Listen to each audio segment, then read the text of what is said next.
Good evening, everyone. And we are here with a 1962 D-roll. I'm going to give it a few minutes to let people gather. Make sure I don't skip over anybody. So we've had a little bit of weather here this afternoon. We have a tropical disturbance or tropical storm moving over the area. Expecting a lot of rain. This is something I didn't even know when I got up this morning. I had no idea.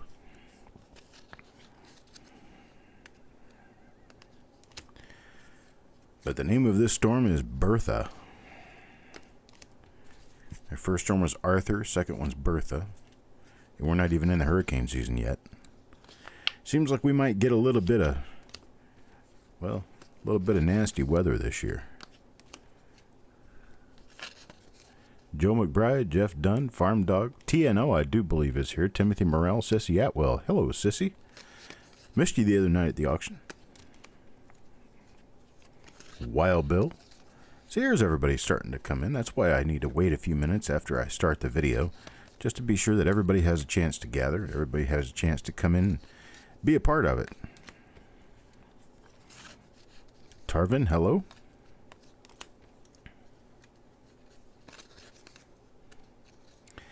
Eric, how are you doing, buddy? I'm getting my flip inserts together now, so I'll give it another couple of minutes to give everybody a chance to get ready. We had I guess it was a tornado warning. Oh, probably an hour and a half ago. I wasn't paying real close attention. The weather didn't seem all that bad here. But evidently they had a Doppler radar indicated tornado about 30 miles south of here. Probably more like 20 miles. So you cover a lot of distance in this area pretty quickly. Unlike Florida, from Jupiter to South Beach in Miami was about 90 miles, and it was all city the entire way. Average speed is about 20 miles an hour going through town.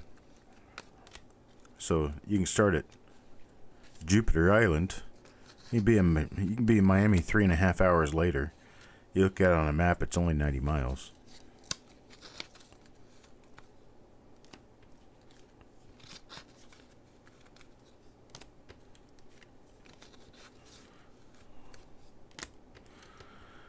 You slept through it. Oh. Well, that's okay.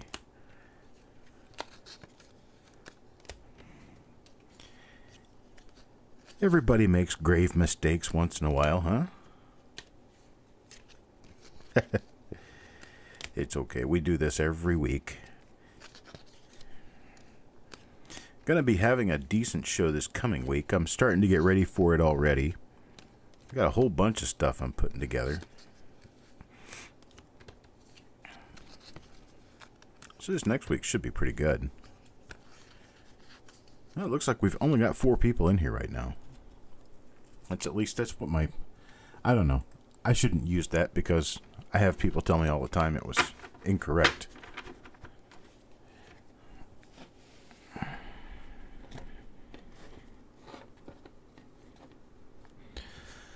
All right, well, let's go ahead and get started. I've got my bag right here. I put my names in my bag. This is one of those rolls that can be either really exciting or really not exciting. And it really just kind of, I don't know, I guess it just depends on the luck of the draw. As I pulled this apart here. It's a very well wrapped roll. There's one end of it.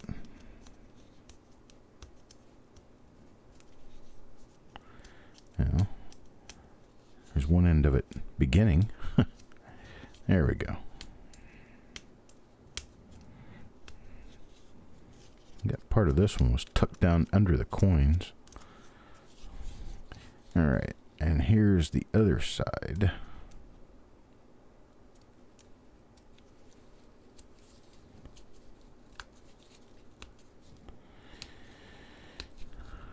almost got it. This is my assurance to you that I've not seen anything in this roll because I'm just now opening it. Hey, we got the wrapper coming up over the coins, just like usual.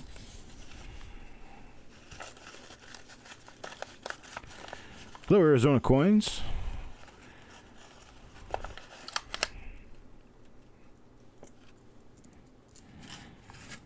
Let's see. Oh, it looks like we got relatively clean looking roll. I got something I got to show you guys. This will blow your mind. Check this out. Had a gentleman send this to me. I still need to ask him if I can use his name in broadcast. But he sent it to me. And this is probably the best example of a Vice coin I've ever received. This thing's kind of cool. Look at this.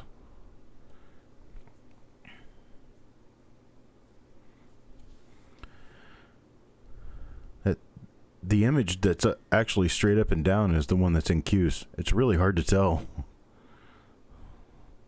But there's your normal image, and then this one is the in Q's image. It is pretty neat looking. Wild Bill, I don't know if you got in on this one or not. I know you got in on a few of them, and I made all the name cards today, so I've got all the name cards finished for this week. I know you got in on some of the rolls, but I'm not sure which ones. Same gentleman also sent this. This is kind of cool. There you go. Take a look at that. That would be really sweet if it were real. But it's not real. This isn't even a real coin. This is a completely counterfeit coin. That was the obverse, and this is the reverse. Reverse doesn't look too bad. The obverse is really kind of off. But anyhow, I definitely appreciate him sending these coins. He said, use these for your educational purposes. I'm not going to get into it now, but he also sent an 09S VDB and a 14D. All fake. Very nice of him. All right, folks. Here we go. Going for coin number 1 now. Coin number 1 is going to go to Adam Connor. And this is what Adam Connor gets. Well, it's a 62D, but we need to move in on it to be able to see what we're looking at. There it is. Ooh, first coin in the roll is a double die. Can anybody tell me where that double die is?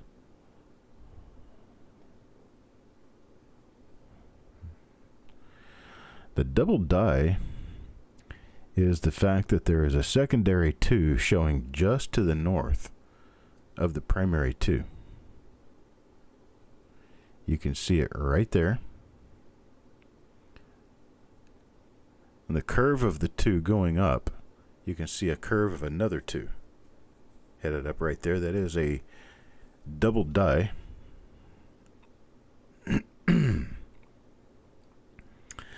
You know, Eric, I can't see people's avatars. They look like little dots. It's like I can tell certain people have little tiny pictures, but I can't really see much of anything. So it's hard for me to tell. But this one is definitely a double die. You can see it there on the 2. Let me darken things down just a little bit to keep the glare out. And if it's the one I think it is, you're going to have a marker as a hook on the side of the W. Nope, it's not that one. I don't know which one it is then.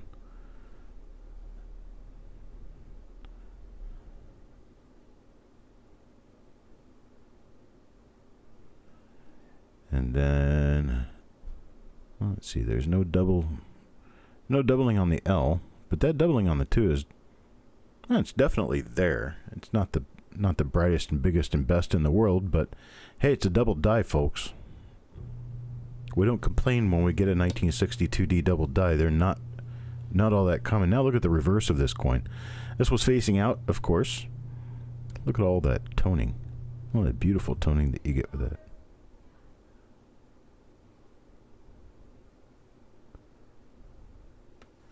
Very nice. Okay, Adam Connor gets this one. This is going to be die number 1 for the roll. 1962D. Little minor double die obverse there. good to get started with that. Like it that way. All right, Orig. Orig will get coin number 2. And coin number 2 is, well, it's another little minor double die. You can see that little spike in the center of the 2. I did not get markers off the past coin like I should have, so I don't know if this is the same die or not. So we will have to get a marker off of this and then go back and compare it to that coin. See if we can get a really good marker off of this.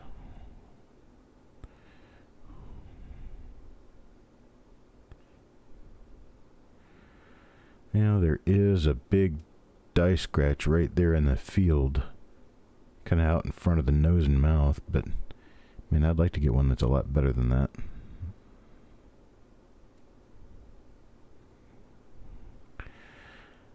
I'd like to see something right down here by the date.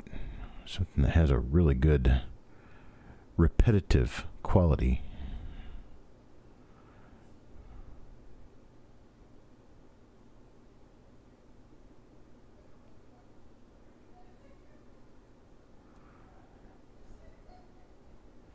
Let me go shut my door real quick. I forgot to do that.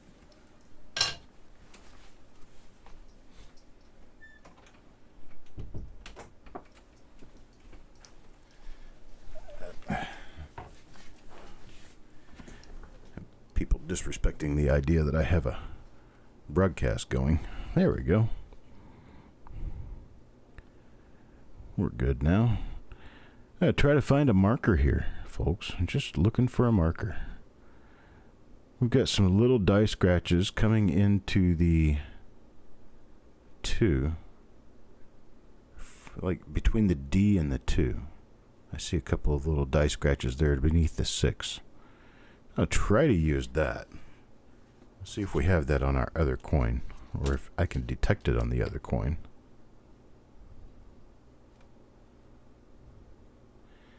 Yeah, it's there.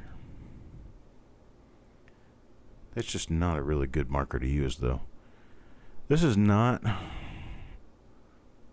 an easy choice here. Let's see if that little thing on the chin is on the other coin. If it is, I can use that. I believe that's a die scratch.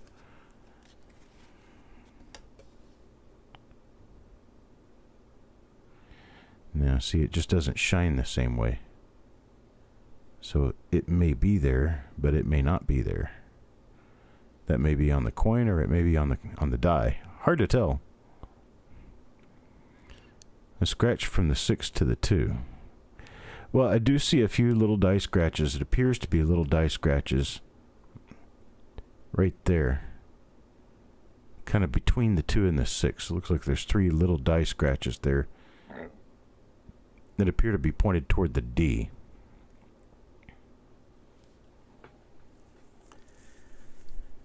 And that's about all I can find right now.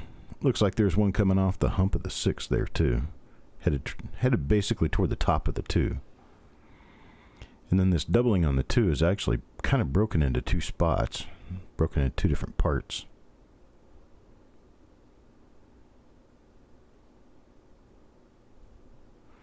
Don't tell me we've got an RPM that I missed. No. The 62D mint mark is kind of weird. It kind of has a large rounded bottom serif. It's where am I? What did I do? Oh, there we go. There's the date. Hello, date. Let's see. Well, just for the sake of argument, I'm just going to go ahead and use these little die scratches down here. They appear to be running diagonal southwest off the bottom of the 2, pointed toward the D. They're very difficult to see, but they are there. Okay, and so these are the same die. Let me take a look at the reverse. Make sure we're not missing something big on the reverse.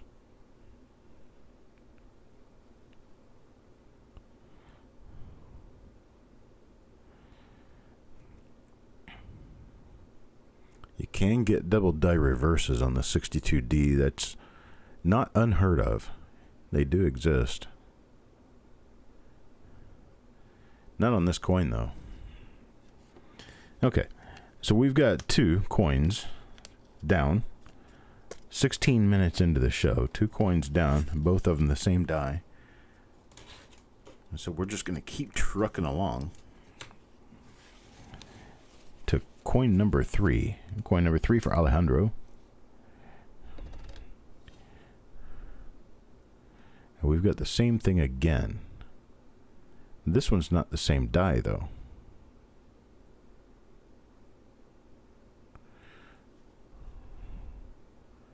So perhaps I could be dealing with a hub issue and not a double die. I don't know. I'll have to look at it more closely. Let's see, we do not have an RPM. Got a lot of glare coming off that feature. It's really hard to tell. Let me zoom in on it. I don't think I really see it on this one. I think that's just fuzz from a worn die.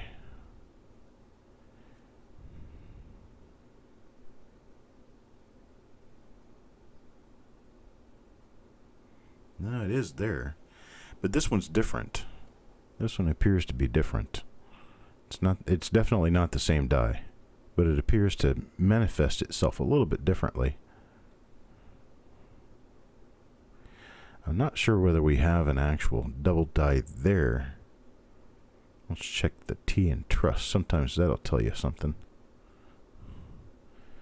It's telling me something. My light's too dim.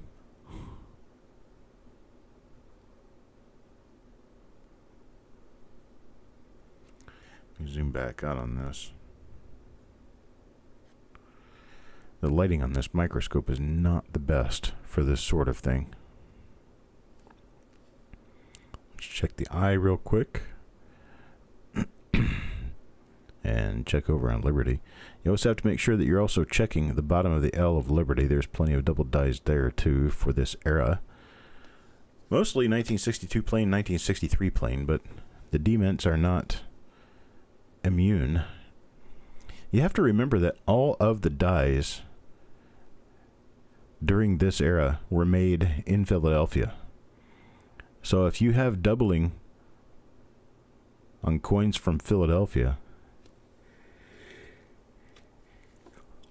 that stands to chance a reason that you may have doubling on coins from Denver as well, because they were the same dies until the Denver mint mark was punched into the D coins. I'm going to leave this one out for now because it did not appear to be a double die. And this one's for Alejandro. Let's see what Alejandro gets out of this one. Well, I'm beginning to see quite a number of these.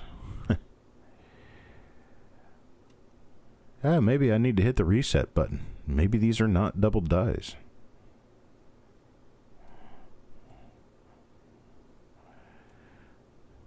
I'll have to do some more study later with the other microscope and see what I run into.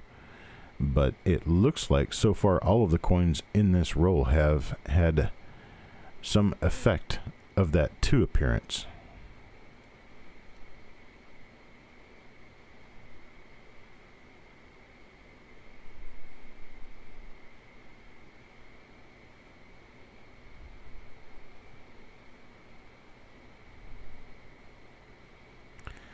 Yeah, see, this takes us back to the first die. I do believe we have the die scratches that I'd be looking for. And what appears to be a 2 is broken into 2 spots. You can see that there's a impurity in the alloy right there. You can see a little bit of pure zinc or pure tin, one or the other. A little silver stripe on the coin. But this is die 1 again.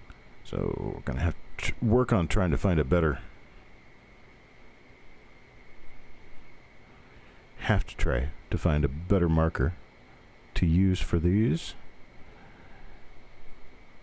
It's going to be a really difficult year for markers too. You just stuff everywhere, and it's hard to tell which ones are the ones we'll be able to use and which ones we can't.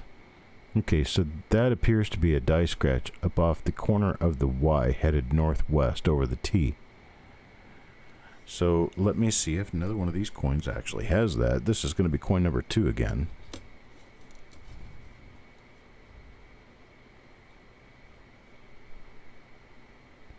Yeah, see, I don't have it.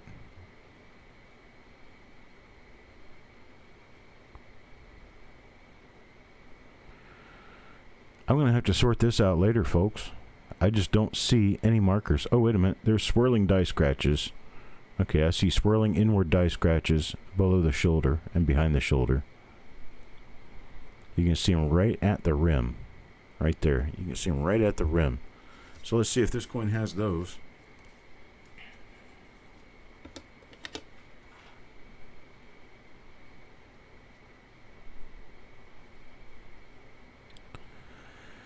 Well, it does, but it appears that these are a little bit different.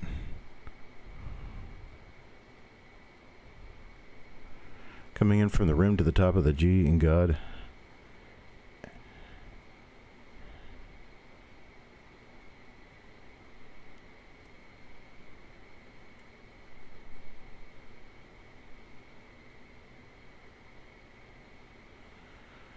Well, I don't see a gouge up there.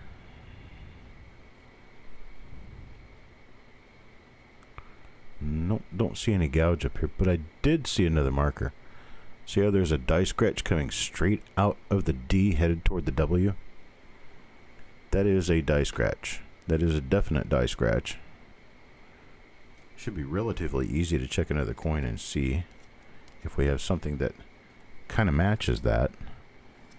Let's see about it on this coin. Yeah, that does have it. Same marker. You can see a die scratch headed directly toward the W from the D. Okay, that's coin 2. Let me check coin number 1 again. Checking coin number 1. Sometimes it gets this difficult and minute. There it is. Okay. We've got a die scratch headed straight from the D to the W. So that's on all 3 of these coins. They are all the same die then. Let's look at it on this one again. That way I can show you exactly where it is. That way we will know for sure. That is what we have. And what I'm looking at, folks, is minor. Very difficult to detect. But it's there. Right there on the right side of the D. There's a raised line coming off the edge of the D headed straight toward the W. Not easy to do. But if it was easy, everyone would do it. Got a couple of die scratches between the E and the T right there as well.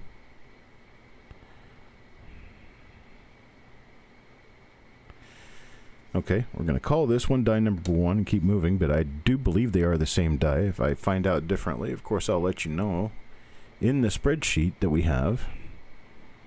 And once this roll is finished and done, I will be going through the coins again to be sure that I've got everything straightened out as to what is what and what belongs where.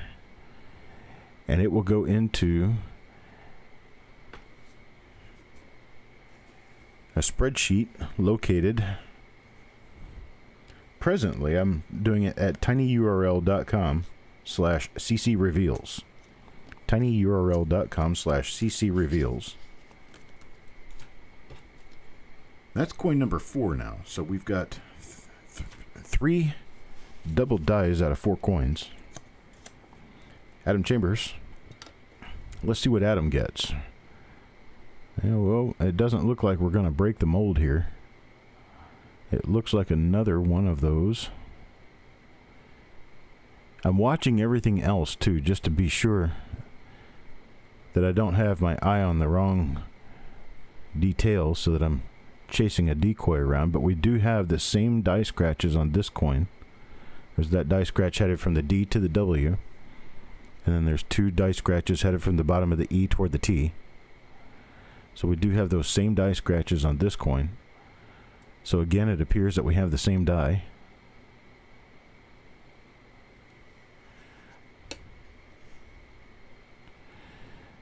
Well, there we go. As it appears, we have yet another example of the same die.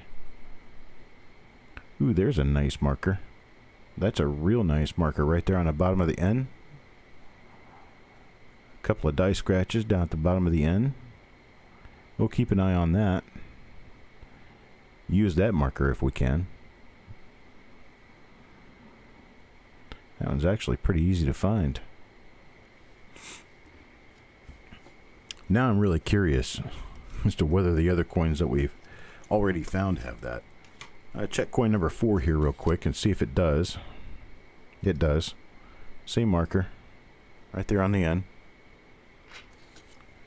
Let's check coin number 2 real quick. Same marker. So we found a good marker to use, but it's on the reverse, which can be problematic if you're going from roll to roll to roll, but we're not. We're just going from coin to coin within one roll. So we get Adam's name in this one. That's coin number 5. And let me go to coin number 6. Adam Connor. Adam Connor gets coin number 6. We just happen to have hit a nice little patch of that particular die. Okay, here we go. This one does not have. It's almost a good thing to run into not a double die once in a while because, well, if you're getting entire rolls of double dies, that's just very, very uncommon thing. It shouldn't actually be that common. If they are that common, you typically either have master die doubling or you have a working hub doubling issue.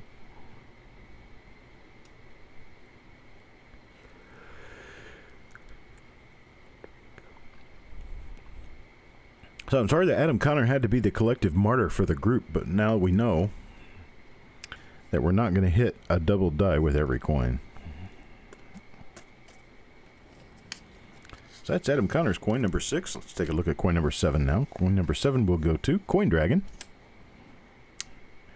Coin Dragon. I wonder if he's here. Has anybody seen Coin Dragon today? Earth Calling Coin Dragon, are you here? Hey, there's another, appears to be another one. Hang on. Maybe. Yeah, I can see there's my die scratch from the D to the W. And 2 die scratches from the E to the T. So it appears as though we have another example of this given die. With the little thing inside the 2. Do we have our die scratch in the N? No, we don't. This is just a confusing roll.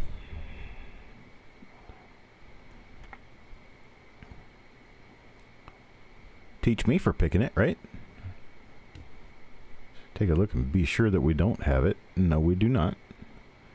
We do not have that marker.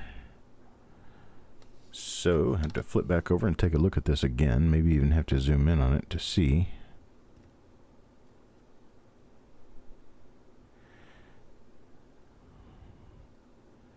And we do have a mark inside the 2, but I'm not sure it's the right kind of mark to be another 2. So if nothing else, I'll catch it on the rebound. I'll try right now. We'll isolate that die and see, and then I'll isolate anything else on the back side.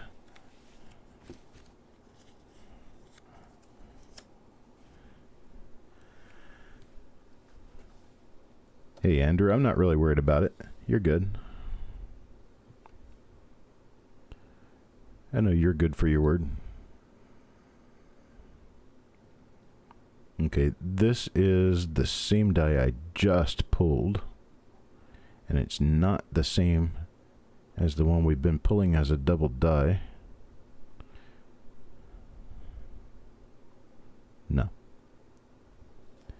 I check the word trust carefully.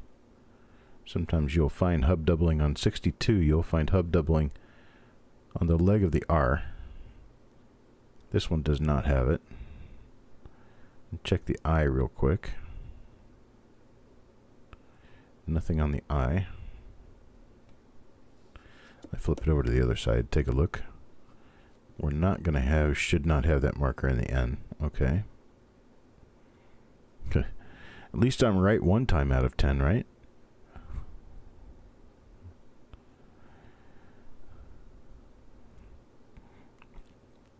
I don't like being the leader and not knowing where I'm going. Okay, this one's not a double die.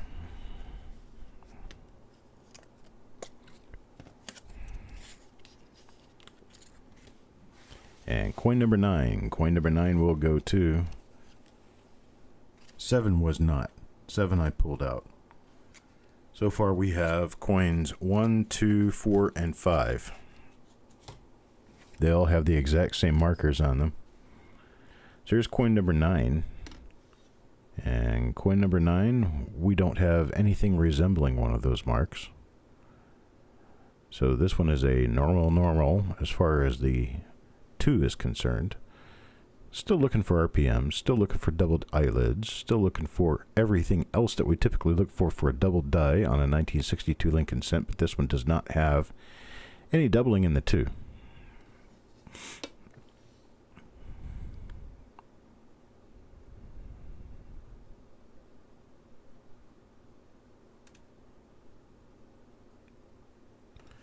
Alright, got nothing on that one.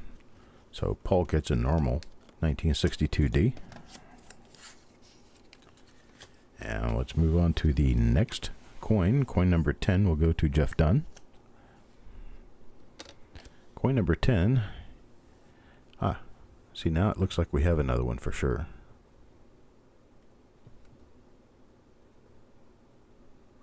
I think we do. I can see the die scratches between the 6 and the 2. And so that means we should have our die scratch from the D. We do.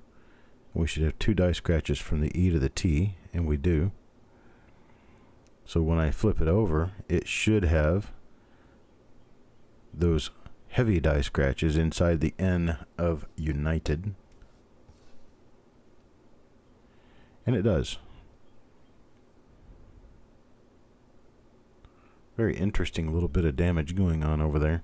Not really sure exactly what that is, but it is a very good marker.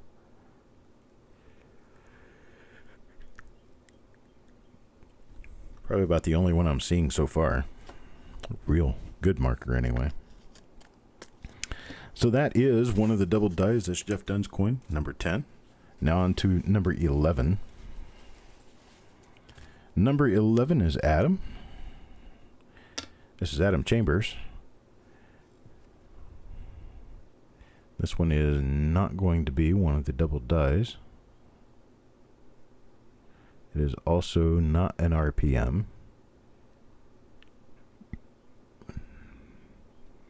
Nothing on the L. Took me a little while to get this thing sorted out. Now see, it does look like there is a die scratch from the D to the W.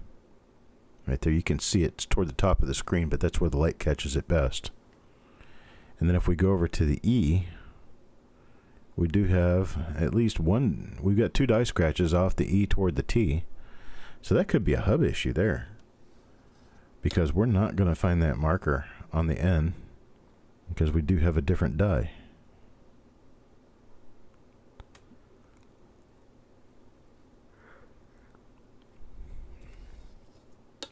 Flip it back over and take a look at that again. So we don't have the doubling on the 2, but we do have other markers that look very similar to the markers we've been using. You can see that die scratch off the D right there. It's like an arrow pointed straight to the W from the D. That's kind of unusual. We'll have to look at the next coin that pops up with the doubling to see what we're doing with it, what we're looking at. We'll probably need to end up turning every one of them over and looking at the N on United. And that's going to tell us what we've got. Andrew O'Neill. Andrew O'Neill goes next. And nothing on the 2. So this is a nothing at all. This one has plenty of good markers too. It's got a lot of die scratches on it. Nothing on the D mint mark. Nothing on the I.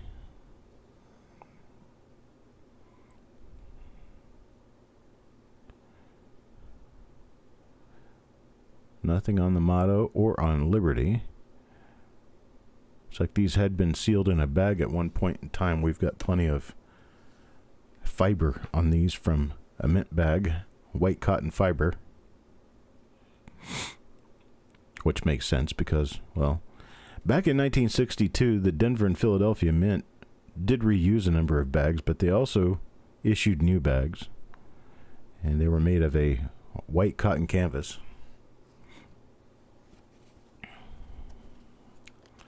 That's coin number 12 for Andrew O'Neill, Black Cloud Mining. Coin number 13, Jeremy Johnson.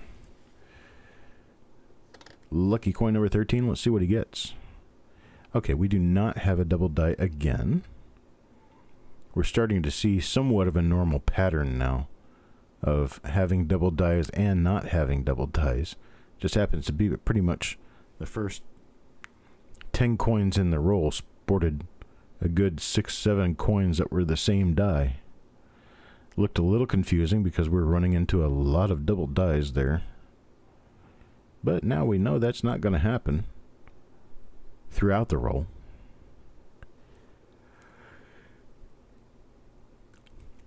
Which, again, folks, that's a good thing and a bad thing. It's a bad thing because not everybody's going to get one, but it's a good thing because it kind of solidifies the idea that we actually have a double die and we're not looking at working hub doubling or master doubling. There's a nice big die break on the right cornice and going down column number 12. That's all we got for this, though. That's going to be lucky coin number 13 for Jeremy Johnson. Now, coin number 14, Mike Birchman. And Mike Birchman will get this coin, which is not going to be one of our double dies.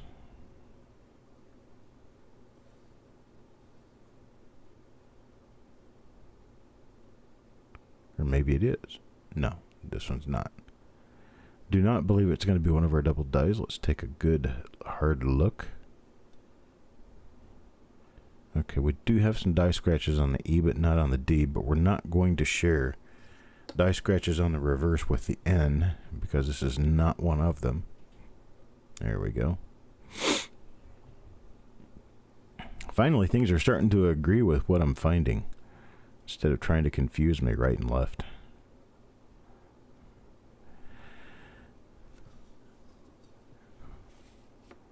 Because, folks, we are what you call experts.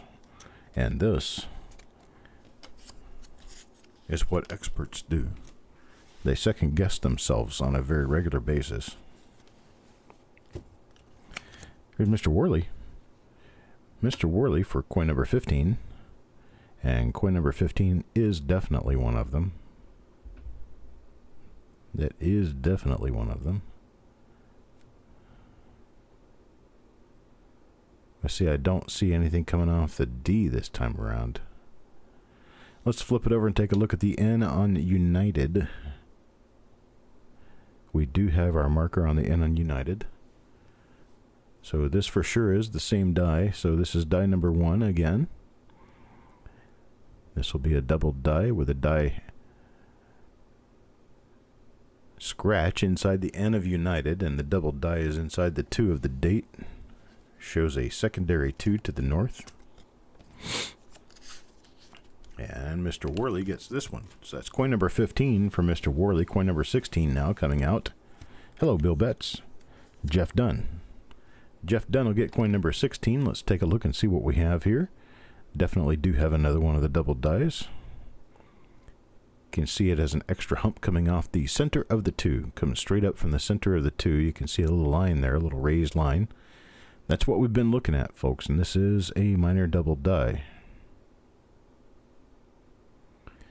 What we've been using as a marker is on the reverse because I cannot find any decent markers on the obverse that are consistent. I may have just found one. No, not a consistent marker. So I don't see any consistent markers on the obverse. I'll have to look with my better microscope later and see. But we should have a V-shaped looking die scratch inside the bottom of the N of United right there. So that is what we've been using as our placemaker for knowing that we have this die 1 in the roll And we have a number of examples of it, which was kind of confusing at first, but now I'm convinced this is one single double die, and it is not master die doubling or anything to that effect. Now for coin number 17. Blasted tube, no notice. What tube? Oh, the Jew-tube. Jew-tube didn't tell you that we were going hot and strong? Well, we're here. Welcome.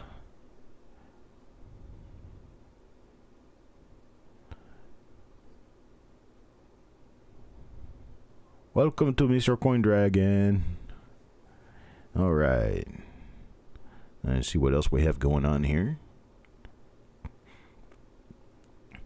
We've been finding double dies. 1962 Denver double dies that show the little hook on the inside of the 2 of the date. Did not get one on this coin. And oddly enough, the double die, I've looked very, very hard and cannot seem to find useful markers on the obverse of any of the coins. Not now, anyway. It'll probably change when I go to study these a little further and use one of them as a plate coin. But as it seems, the only real good marker is on the reverse. So we're having to flip these over and look at the reverse. This is coin number 18. It's John Brandon Bow. See, there's... Yeah, this one I don't believe. This is not one of them. We've been getting this too. This is like some crunchy fuzzy stuff on the inside of the 2, but it's not really, there's not really a whole lot of organization to it. It doesn't really look like that part of a 2. Struck through on the R. A little bit of lamination on the rim. See here we do have a die scratch from the D to the W. We do have a couple of die scratches from the E to the T. But we have found that that is a fool's mark because we do not have the scratches inside the N of United that we've been looking for the double die. And I was questionable as to whether this was a double die when I first looked at the coin, and this confirms. It's not the same die. So to that end, it does not appear to be a double die to me at present. So let's take a look at coin number 19. See if we can get ourselves back on the hook on track here. And this is definitely one of them. Shows what appears to be the inside of a 2. And we look over here, see nothing but a little spot of lamination. I'm going to stop trying to use that scratch on the D because I haven't seen it the last couple of these that I have found. And we flip this over, we should definitely see our marker inside the N of United. It is there. What is going on with this scope? It's getting to where that is a difficult marker to see, but it's there. You can see a V-shaped die scratch, V laying sideways to the right, inside the bottom of the N of United. So we definitely do have a repeater. This is the same die, so we're going to put this one in the stack with the die number 1 for the roll coins. We're 19 coins into the roll now, and probably, I'm going to say more than a third, almost half of them are this one die. With 19 rolls in, we've got, or 19 coins in, sorry, we've got 1, 2, 3, 4, 5, 6, 7, 8. So 9 times 2 is 18, so we're 9.5. We're 9.5 halves into it. We got 8 coins, so we're not doing too bad. Steve Patat. Mr. Patat gets coin number 20. Let's take a look at coin number 20 and see what we have. This one's not going to add to the good side of the statistic. Somebody wipe my chin. I'm drooling over here.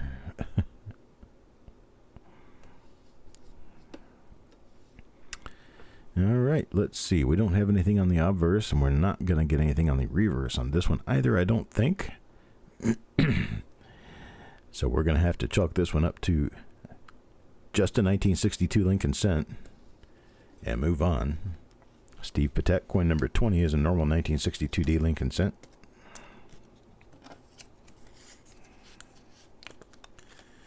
Coin number 21, John Brandon Bow again. John Brandon Bow will get this little baby. Okay, this one is one of the double dies. You see the little line going up inside the 2 there. So we do have one of the double dies here, and I'm not going to be able to find any real markers that are going to help us on this until I get to the reverse. And when I get to the reverse, we should have a V-shaped die scratch inside the bottom of the N. It's right there. Looks like a V sitting sideways, open to the right. And we do have another double die with this, so this is another one of the double dies in the roll. A little bit of weakness in the strikes, that's what this is. The fact that 1962D, actually everything from roughly 1962 all the way up through 1967 are generally pretty weak. I'm not sure exactly why. It could be the large number of coins the mint was making, and they were doing everything they could to reserve their dies so that they could make more coins. So they probably lightened the pressure just a little bit on the press, and that's what caused the problem. Maybe. That's conjecture. That's my thought. Okay, this one's not going to be a double die.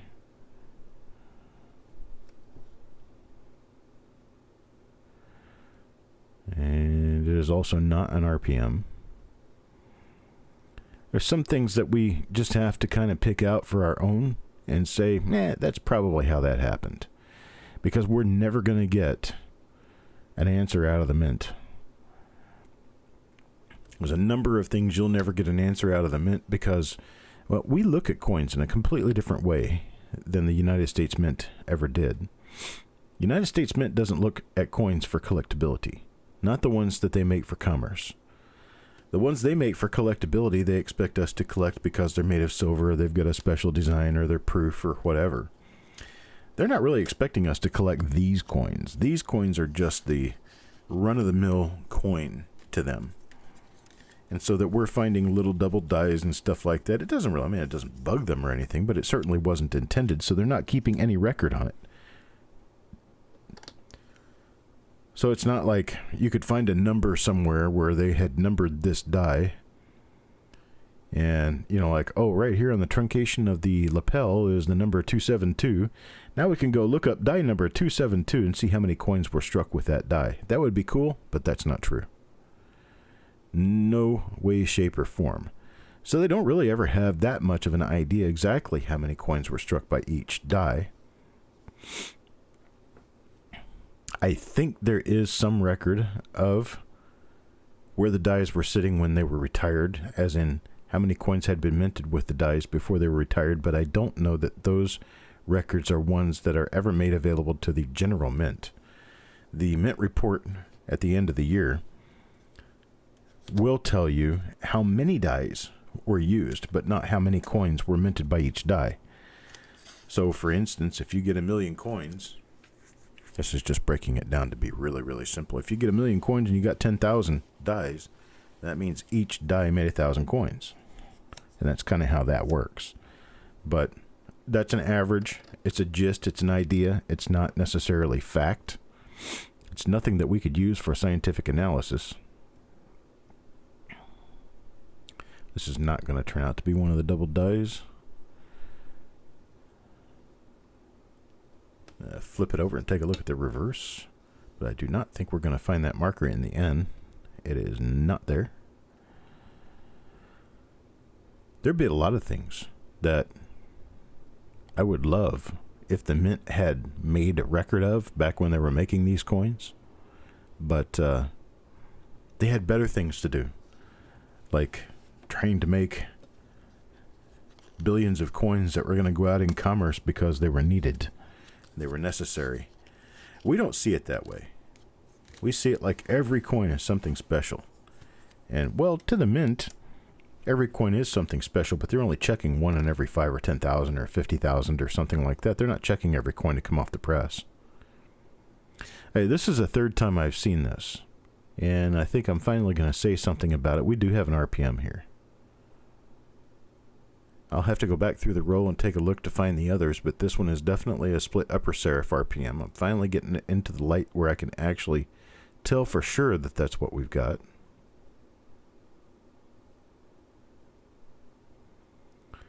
But you can see splits in the upper serif. I'm not sure how well they're going to show up on camera.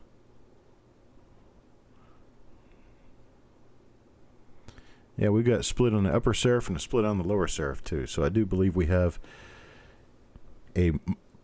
probably a marketable RPM here. And the line going up and down on the west side, the left side of the mint mark, a little difficult to see, but it is an old die scratch. So you can use that old die scratch as a somewhat of a marker. Also that we have no doubling at all in the two. You can see all these old die scratches here. And that's something we'll be able to use to identify this into the future. You can see them pretty well here. Oh, that looks like a die scratch. That is a die scratch on the top of the one. Yeah, there's some nice die scratches here. So here I've gotten myself used to using the minuscule and trying to go down to the grittiest of granularity to try to find a marker. And I'm looking with a microscope at a bunch of old die scratches trying to determine if I can use those as a marker. Then as I'm zooming out, 1,000 markers show up. I guess maybe I should have paid attention in the first place. I am not sure exactly what this is. It's a perfectly straight line going across the planchet, and it's only color. So it looks like it could be some form of lamination that just never really came unbonded. Okay, so this one is an RPM. Let's check and see if it's a double die reverse. Why? No, because RPMs can be combined with double die reverses, and why would you want to miss one? And since we haven't really paid attention to this die yet, then we can use this as our example to say it is or it is not a double die reverse. So this is for Orig. We have a minor RPM here. We're going to keep going. Take a look at the next coin. That's going to be for Farm Dog. So Farm Dog, this one is for you. Okay, this is not the RPM. The top nor the bottom are fat enough, and it's also not a double die. We also don't have the same markers. We have east and west die scratches that are very heavy on this coin. Definitely not the same die as either the double die or the RPM that we've already been finding. Take a look around the rest of it. Planchet rolling mark, you think?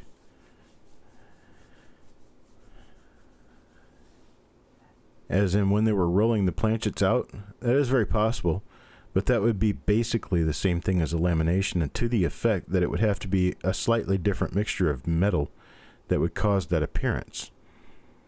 And that slightly different mixture of metal is what causes the slightly different shade of color. And given that, lamination is the separation of those areas, where this wouldn't be a lamination, it would be a bonded area that would be susceptible to lamination, let's put it that way. Which one? Was this a bar L? No, it wasn't a bar L. It had crud on the bottom of the L. I did see that. I didn't mention it, though. Yeah, there's a bunch of crud or something sitting on the bottom of the L. Just a little flake of metal.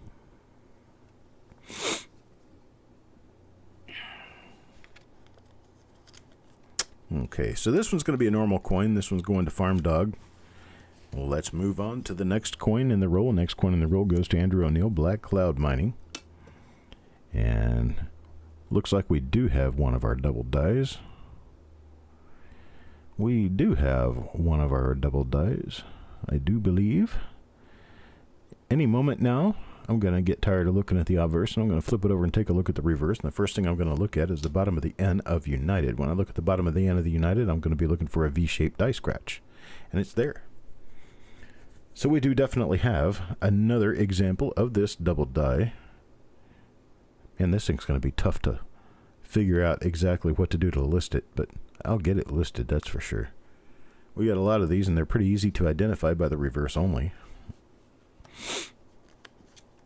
That goes to Andrew O'Neill, Black Cloud Mining.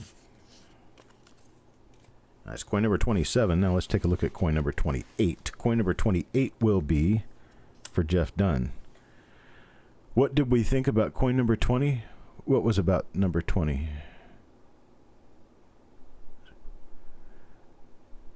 James, I didn't follow you, buddy. What was about coin number 20? Coin number 20 went into the normal pile.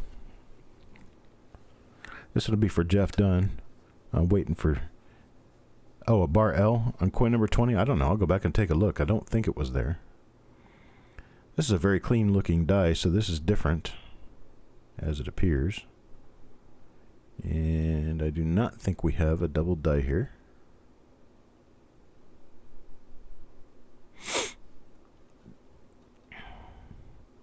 I've not seen any bar L's in any of these coins yet, so if any one of the coins that we've seen so far appeared to be a bar L, yeah, it was probably something unique to that coin.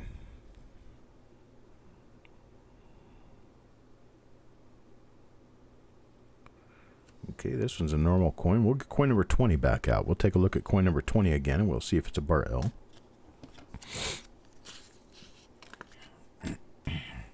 That was coin number 28. Here's coin number 20 again. Coin number 20.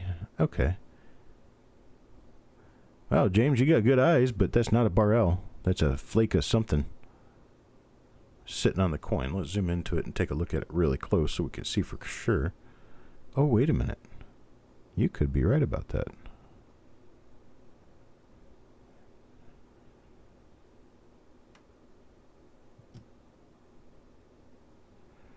You could be right about it.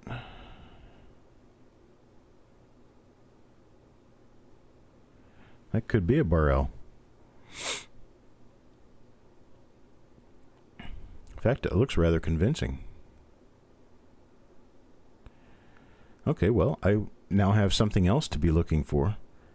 I see we have, this is an area right here. It's a little struck through area on the bottom of the bow tie. And I'm thinking we could have some relation there. See how the bottom of the two looks kind of weird? And we got this slightly darker stripe of color right here. See the edge of it running across the coin, and it goes right into where the L. But what the L? I'm looking at that as a possible bar L. Can somebody look this up and see if there's anything that looks like this in anybody's files?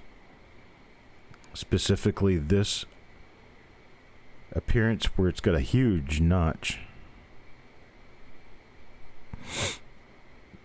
Because I'm kind of wondering that this may not be a die chip, because it looks like it crawls up over the L. That's not something a double die would do.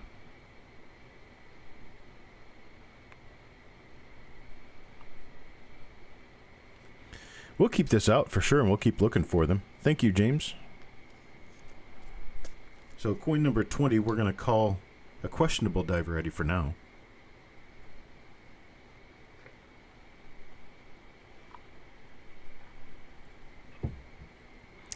And we're up to coin number 29 at this point. Justin Bussman. Coin number 29 goes to Justin Bussman. Let's take a look. Let me zoom out enough that we can actually see what we're doing. Not looking for dust mites. I'm looking for double dies.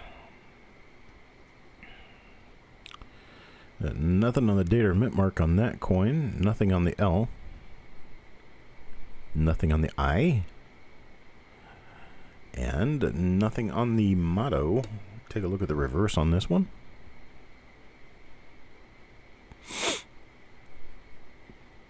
We got nothing on the reverse. Had a little bit of a headache this afternoon. Took a short nap, and I got up from my nap with the sniffles. Kind of weird. It could just be a pressure thing. We have a tropical storm moving in, so it's the barometric pressure is very different from normal right now. It's kind of low. So that could be causing some of my issues like my headache and whatnot. Another 1962D. How surprising. Got nothing on the date or the mint mark on this one. Nothing on the L.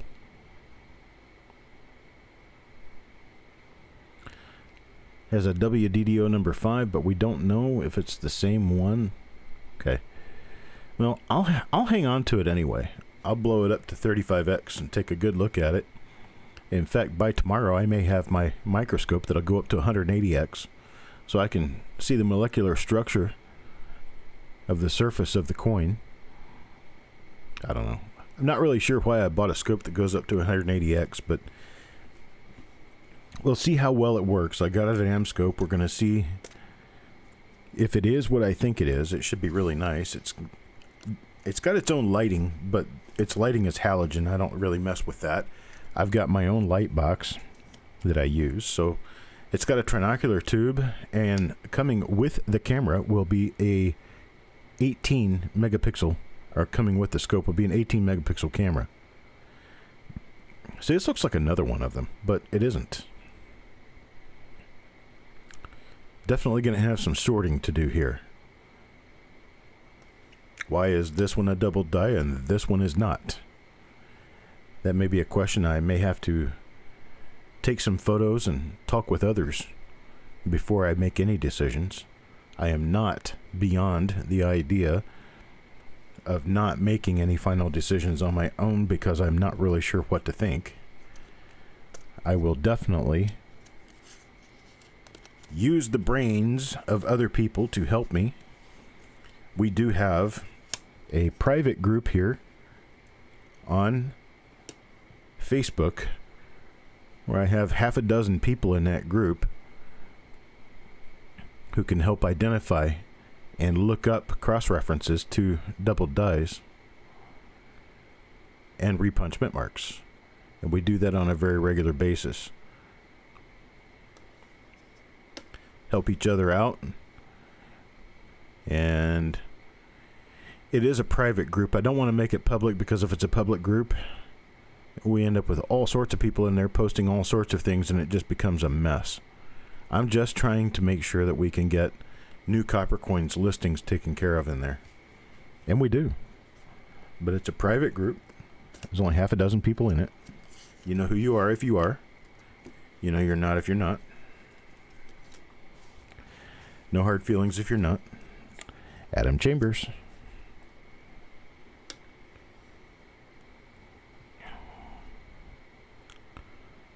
This is not going to be one of them again. This is a very nice, clean, lustrous coin. I kind of saw this when I first picked it up. Very nice looking coin. But we have no hub doubling on this. Nothing that I could see on an initial inspection. The reverse on this coin is in very nice condition. It does not belong to die number 1 for sure. And while we have a little bit of a weak strike on this coin, it's not extremely weak. Pretty nice looking coin, actually. Yeah, this one could actually be a 65 to 66 gem coin. Very nice condition. Coin number 34 now. Coin number 34. Gosh, we're over an hour into this show already. Justin Busman. It wouldn't surprise me at all if we're finding new discoveries. There we go. There's one of them right there. Got a little bit of a folded in lamination thing going on down here below the date and mint mark. You can see that.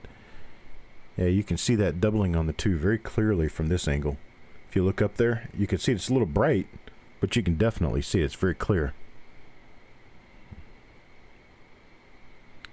Nothing on the L. Nothing readily apparent going on in the motto or the I. This one should have our marker on the N, and it does. Keep looking around the reverse and see what we come up with. There's another little bit of a folded over lamination thing. Early 1960s. For some reason, very common that when you open fresh rolls, you will find little flakes and flecks of metal on the coins. There's a lot of grinding going on in those machines, pulling metal apart and everything for some reason. And you'll find little bits of copper on your coins, little flakes and stuff.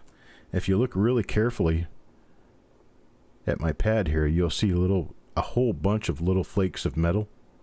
That comes from, that's not dirt there. That's all, pretty much all of it is copper. It's all ground in copper. Probably going to end up with a whole penny worth of copper on this piece of mat board before I throw it away. I've been using this for about 20 years now. Yeah, it looks like gold at the bottom of a river, huh?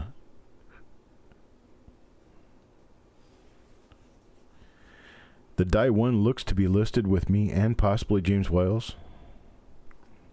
Okay. Well, if it is, we've probably got old pictures on it. We'll need new pictures anyway. I didn't make a mistake there, did I? No, I didn't. Chuck Patillo gets this coin. Not a bar L. Nothing on the motto. Nothing on the 2.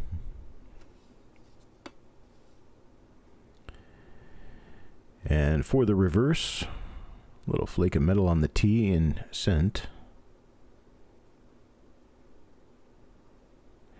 And nothing else of any importance.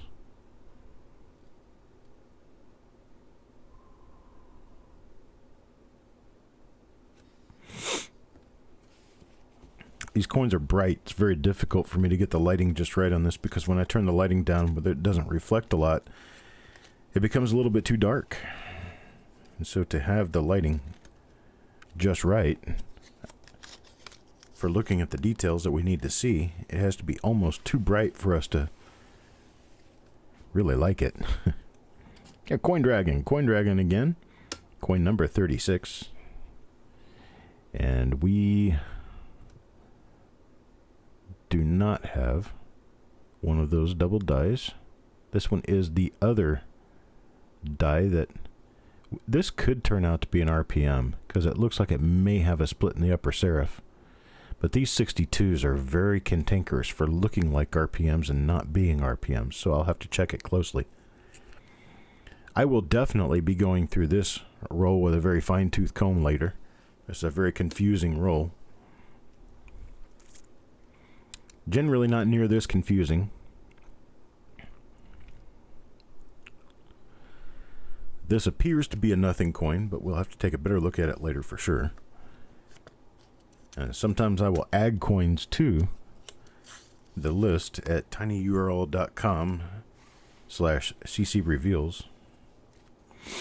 And then sometimes I'll take coins away from it. And the way I take coins away from it is I just put in your spot that this was not a listable variety and was returned to the pile. That will happen sometimes. Looks like the rubber wheel was putting something on the coins as they were rolling through the counter here. You can see that right there. And then right over here where it does not get between the letters, but it gets all around the letters. I've been seeing this on a few of the coins here. They're not really dirty. They're just a little bit hazy.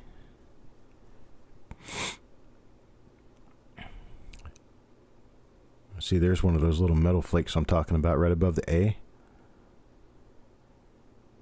There's some more of it right there above that A. There's some more of it. It's a bunch of little flakes of metal. I could pull them off with a Q-tip. They just sit on the coin. I'm not really sure exactly what, why, or how, but I know it's pretty common in the early 60s to get that. Not common at all on wheat cents. I've seen it, but it's not common. All right, that's James Worley.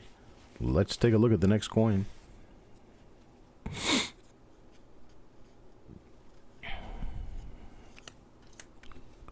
Jeremy Johnson for the next coin.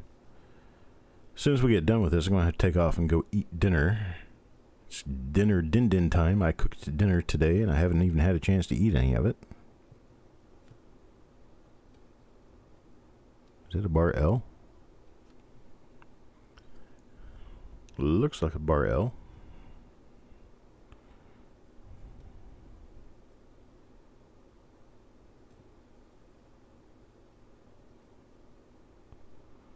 could very well be a bar L, but it also could be just a mark on the coin. So I'll set it to the side. I'll definitely check it later. It looks like it could be a bar L, though. Come on, focus. Focus. There we go.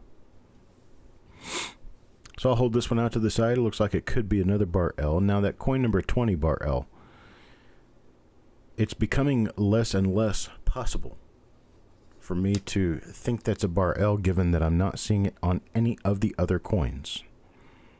Generally, you do not have one example of a die variety in a roll.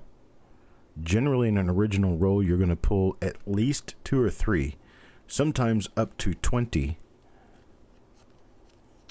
out of a single roll.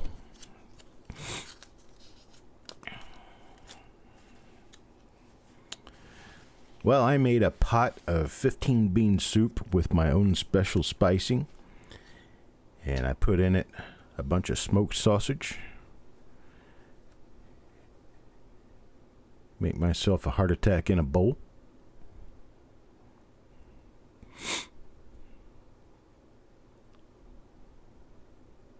Got nothing on the obverse on this one. Let's take a look at the reverse.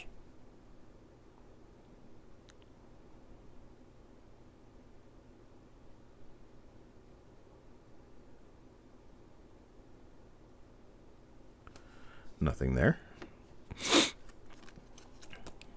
Coin number 39. Now for coin number 40. Coin number 40, we've got Tim Morrell again. Not really sure how I do that. Sometimes I grab the same name out twice. Of course, with a max of 5, anybody who got 5, their chance of getting their name pulled out 2 times in a row is about 1 in 10. Not too bad of odds. There's an interesting little thing going on with the E up there. I'm not really sure what that is. It looks like a horrendous die gouge. But something tells me it's going to be metal that's been folded over onto the E more than anything else, because, well, that's just what's going on in the area. That's one of the things that you have to really kind of teach yourself. As you're going through coins like this and you're looking at coins, you need to be very attentive of all of the area around something that looks like an anomaly to you. So for instance, if you've got a little line next to a mint mark and it looks like it could be another mint mark, don't just call it another mint mark just to be doing it. Look all over the area. Very likely a little line that you find is going to be associated with other die scratches that you see in the area, or it could be a die gouge that's related to another die gouge that you'll see not too far away. A lot of times, things that are very conveniently placed really want to fool us into believing that we found something good. And, well, nature of the beast, we always want to find something that's valuable, well, because that's just what we want to do. But just don't assume that it is. Do your investigation. Do your due diligence. Just because a guy's walking down the street with blood on his hand and a 10-inch knife, don't assume that he stabbed the kid down at the end of the block. He may have just killed a pig and not a kid. You get what I mean. Sometimes my analogies kind of go wild. All right, coin number 42. Coin number 42, Tim Morrell. Timothy Morrell gets, it's a normal coin.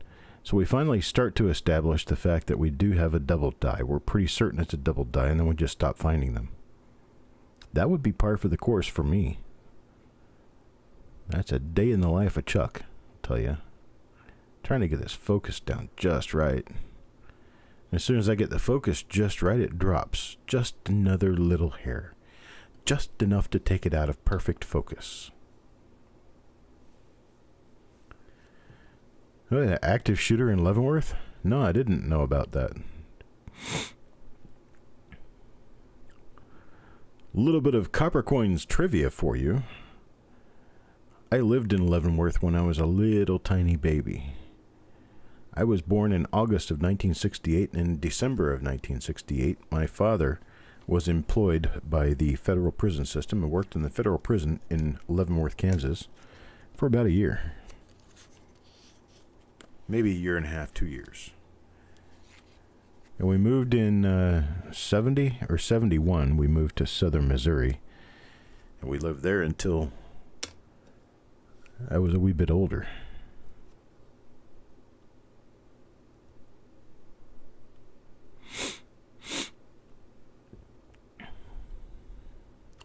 My mother and my father graduated high school in Springfield, Missouri.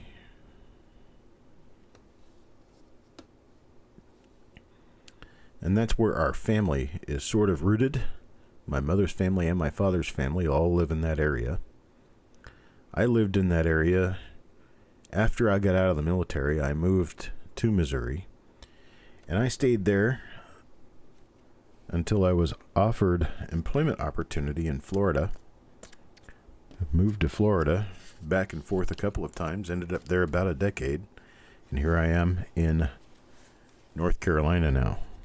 North Carolina is a very foreign place to me. I've not really been here very much. I don't know much about the area. But here's a funny thing for you.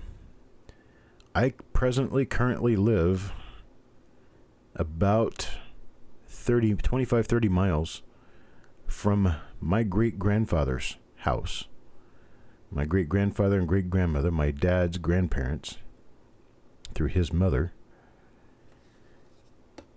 And I only met them once in my whole life. Didn't really know much about this area at all. And here I am now in North Carolina, sitting in a chair at a desk, going through some coins with you guys, in a spot that's about 30 miles away from where my father was born. So that's kind of unusual to me, is that I'm in a place that I have a lot of family history in this area that I don't really know much about.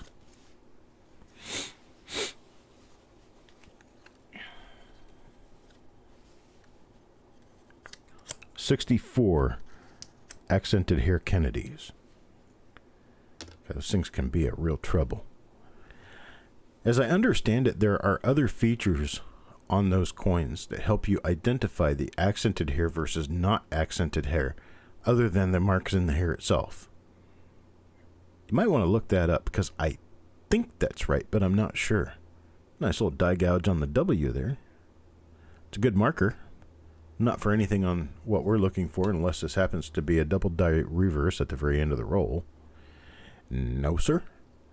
So it's a good marker for nothing.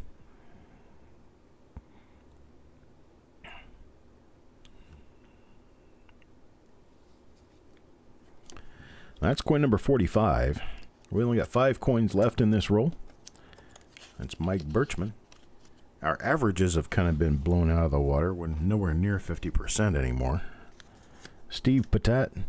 Been going through talking to you guys about my great-grandparents and not finding any double dies for you. This is one of them. It's got a metal flake right on the 9. That would fall right off the coin.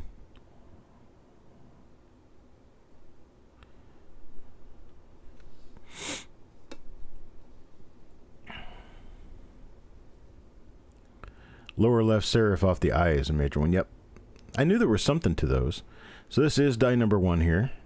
We do have the marker in the N of United. Exactly as I had expected we would.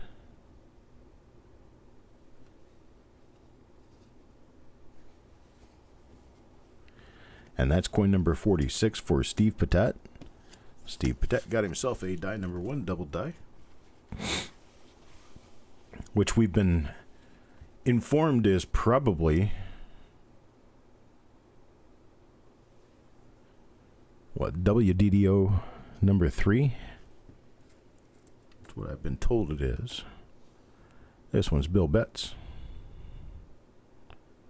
And we do not have one of those double dies in this coin. No bar L, no doubling in the motto, no eyelid.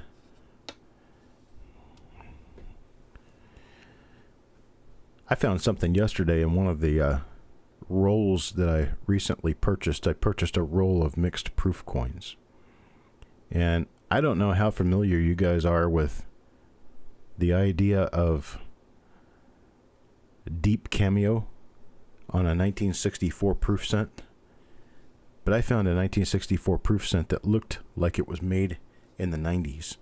The cameo was so heavy on that coin. It wasn't the greatest shape, but it was absolutely knocked down gorgeous as far as the cameo is concerned. Scarce stuff, I tell you. Just got buzzed by a C-130. I didn't know C-130s could do buzzing. I've ridden in C-130s. Those things are almost slow enough you could chase them by foot. This is definitely one of the double dies. Just taking a look around the obverse for any features that we need to discuss. Gus. You can see it there. Was it base in Niagara Falls? Air Force Base? There's our marker. Right there. It becomes difficult to see when I pull it down. There we go.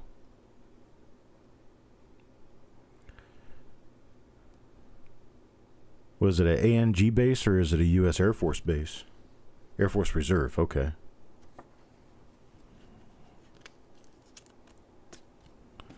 Well, that makes sense. Those make a lot of noise when they go right over your head. Orig. Coin number 49. Coin number 49. We're next to the last coin in the roll. Looks like we do not have one of our nice little double dies on this particular coin. No bar L either. Going around the coin, we don't have anything else on the obverse that we can see. Let's flip it over and take a look at the reverse and see what's on the reverse. I wish they had a school. It'd be nice to be able to go to a school for people who learn to talk fast. I'd like to learn how to talk fast. I can do a decent job of it, but I'm not really good at it. I know you have to think ahead of your mouth. If you can think ahead of your mouth, you can start forming your words with your brain before they come out of your mouth. And that way, by the time they come out of your mouth, you've already forgotten what you're saying. Which that could be a bad thing. KC-135s. I've been in one of those too. I rode a KC-10 from Europe back to the United States one time. Okay, here you go, Coin Dragon. This is your coin. It is one of the double dies. With your permission, Coin Dragon, I would like to run a small experiment on this coin to show what we can do. This is definitely one of the double dies. You can see that right here. So with your permission, I would like to remove the gunk and funk off the obverse of this coin and show you guys.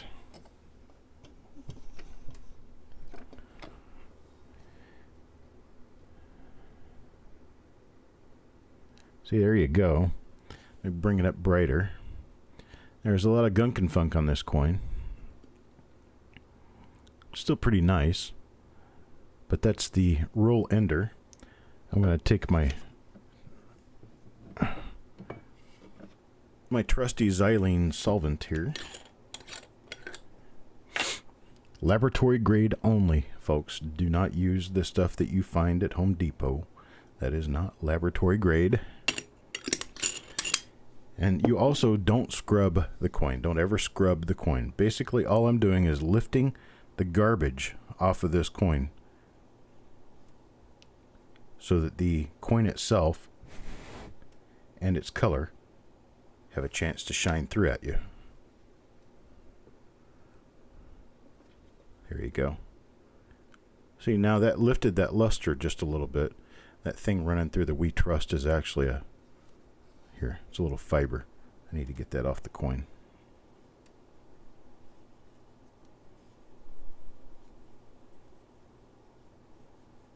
There we go. See, it doesn't really vibrate the color much. There's not a whole lot of vibrance to the color, but it took the muck and gunk off the coin. So now it's just a coin. It's not a coin with a bunch of junk on it. So there we go. Folks, I've only got 30 minutes to my next broadcast. In fact, I may even have to move it just a little bit because I'm not quite prepared for it. I may have to move it forward a little bit. I got to get my dinner done. Here we are with the normal coins from the roll. And then as for die number 1, die number 2 and 3, I didn't really find any of them other than the one I pulled out. So they're probably going to turn out to not be anything. But this is die 1.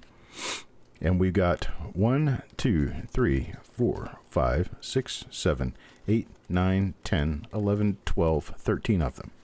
13 of them in this roll. I'm going to flip these through so you can see your name. If your name shows up, that means you're getting one of them. Possibly more than one, depending on how many times your name shows up here.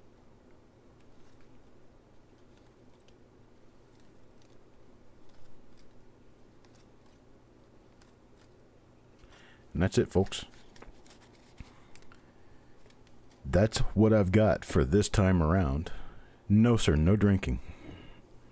No drinking. You drink this stuff and it will kill you dead quickly. Causes skin irritation, causes serious eye irritation, suspected of causing cancer. May cause drowsiness or dizziness, may be fatal if swallowed, and enters airways. Flammable liquid and vapor. So, yeah, you don't mess with this stuff. Not good. It looks like moonshine. It doesn't taste like it. Of course, if I knew what it tasted like, I probably wouldn't be talking to you. All right, folks, I appreciate it. Thank you guys for dropping by. I'm going to be back in about a half an hour for the last roll for the day. The last roll for the day is going to be the 1946D tubed roll. I invite you to join me. It's going to be a really good roll, I do believe. 1946D is one of those that has plenty of nice little RPMs, a couple of double dies to consider. Anyhow, I appreciate it, folks. I will see you guys in about a half an hour.